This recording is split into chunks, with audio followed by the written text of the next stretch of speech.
Hello class, it's Matt, your COMM201 instructor here, and welcome to week 2 of this session. I hope everyone is staying warm if you're on the East Coast and digging yourself out of the snow and ice. A little chilly here in South Florida. I know that's not really much of a comfort for those of you living up north and facing feet of snow, but certainly hope you are getting through. It is technically a holiday today, but it means that you can get in and access your class. But I want to post this announcement for you to kind of get some things out of the way and get you started for week 2, because now that we have all the introductions out of the way from week 1, it is time to get down to business. There's a few ground rules, however, that I do want to cover before I get into this week, and a lot of it involves discussion, but more of the policies and procedures that I have here in the class. Now, first off with discussion, there's your initial post.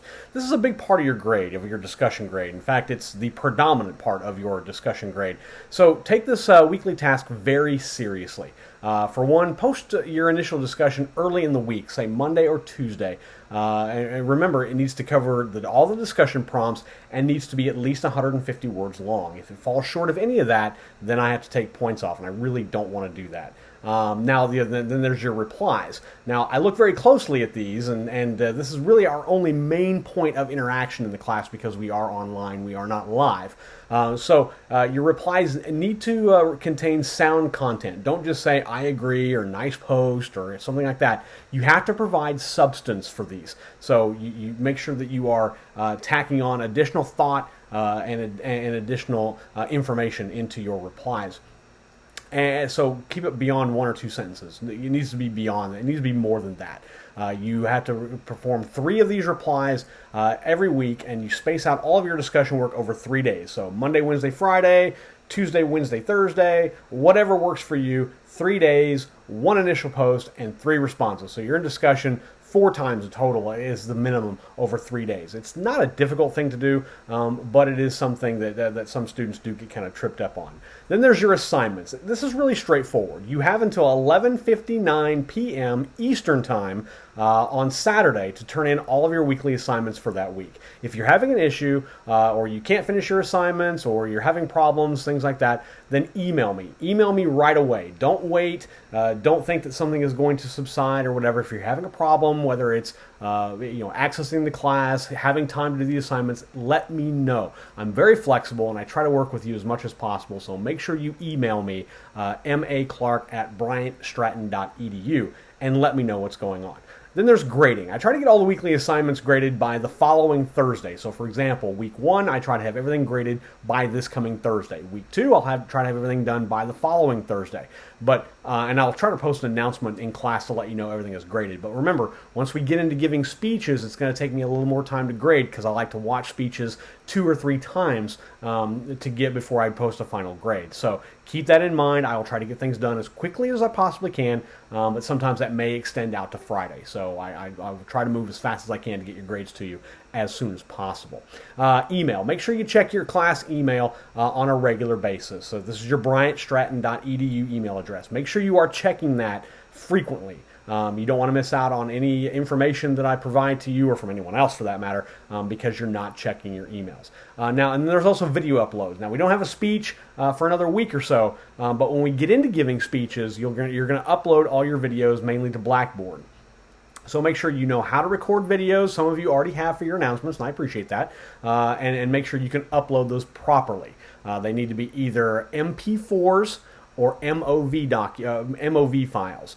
If it makes it easier, you can also, if you have a YouTube page, you can also upload your speeches to YouTube and send a link that way, because I can always watch them that way. So check your sound, check your background, do a few tests first. Unless you feel absolutely comfortable, then you can just jump right in and go for it. If you do have questions about that, please email me and let me know. Now, I also talked about doing a couple live sessions here in the class, and some of you have gotten back to me, some of you have not, and I'm going to try to work through that here in the next week or so, maybe set up a live session where we can all kind of get together, ask questions, talk about speeches, talk about what you've learned, and go from there. So I'll try to make it, it'll probably be in the evening sometime, because that's the best time for me, and it appears to be that's the best time for everyone else in the class who's responded. So watch out for an email, and I'll let you know what we plan on doing. Now, for this week, you're going to to learn more about rhetoric and communication. Now, in this week's lecture, you're going to learn more specifically about rhetoric. And this is basically, in its simplest form, the art of persuasion. And this is the very heart of this class. Just about every public speech has some sort of a persuasive element, trying to get you to do something, to feel a certain way, to act a certain way, to do something. This is the heart of what public speaking is. You may be giving information, but subconsciously you're also trying to elicit some kind of a response from your audience. You're trying to get them to do something. Sometimes, and you can equivalent that in class. When you email me telling me that you need an extension, you are exercising rhetoric. You are trying to persuade me to give you an extension to get your assignments done. That's an example. It's not the norm, but that's an example. So make sure you go over the lecture before you post a discussion or attempt either one of the assignments that you have due this week. For those assignments, you've got an essay due that's going to show you, show what you've learned about the communication process. The assignment calls for about a 750-word essay at minimum, focusing on ways to improve the communication cycle either at work, at school, or at home. You only need to pick one. You don't have to do all three. If you want to do all three, you can, or if you want to do two of the three, you can. But you only have to pick one, but it has to be at least 750 words. So that's the big thing. There are directions and a rubric, which is basically how I grade the assignment, located in week 2 on Blackboard. Then you also have a 10-question quiz that's going to test your knowledge of what you've learned so far. You only have one attempt at this, so make sure that you understand the information completely before you jump in and do it, because we don't really allow retakes when you only have one attempt. Finally, you've got your discussion assignment, which is where you're going to reflect on the situation where you listen to a speaker, and in your initial post, I want you to tell me kind of some of the barriers that you encountered that prevented you from really listening to that speaker completely, and also talk about some of the non-verbal indicators that you sent that told the speaker that you were listening. Maybe eye contact, maybe you were nodding your head. Some of those non-verbal things that show that you were really focused in on what the speaker was telling you.